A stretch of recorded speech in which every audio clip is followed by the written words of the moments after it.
In reality, I didn't trust the government about the vaccine. They make a lot of lies on stuff. My family didn't trust the vaccine. Pretty well all my kids didn't trust the vaccine. When I got sick, I should have trusted the vaccine. Me being Métis and my family all First Nation, we don't trust the government. We never, ever since I remember, I never trusted the government.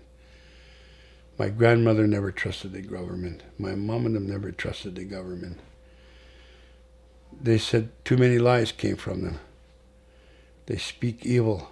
I remember my grandmother saying one time. When the COVID-19 vaccine came out here to the community, like in the lodge, there was a health center where vaccines were being provided to people. The initial reactions were skepticism and distrust because of my people's history with being abused and mistreated in the health systems. They didn't trust it because of the mix of distrust because of the generational trauma thereof, and the mix of the misinformation being on social media, and in some cases both of these things combined. I think a lot of people that didn't believe in the vaccine is because it was created too soon.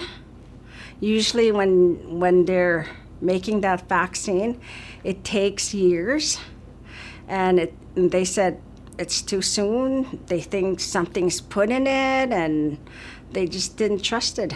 And for my people, culturally, that's just something that they don't believe in. They believe in their own medicine. Like my auntie never believed in the vaccine, so none of her kids got vaccinated, and they're still fine today.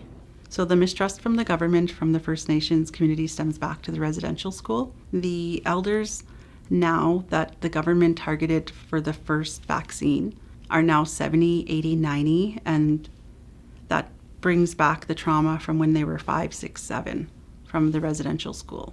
I believe that the mistrust in the government from First Nations communities was definitely impactful when it came to the rollout of the vaccine.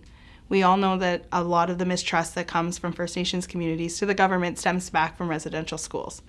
We need to understand that there's still trauma and healing from this era and this dark history. I know for myself, working frontline during the pandemic and when the vaccine rolled out, it was an experience for me that I've learned from when it came to understanding the history of some of our elders and some of the things that they have gone through and the traumas that they've experienced. Like I said, a lot of this dark history of Canada is coming to light, and we just need to be more respectful and understanding and listen.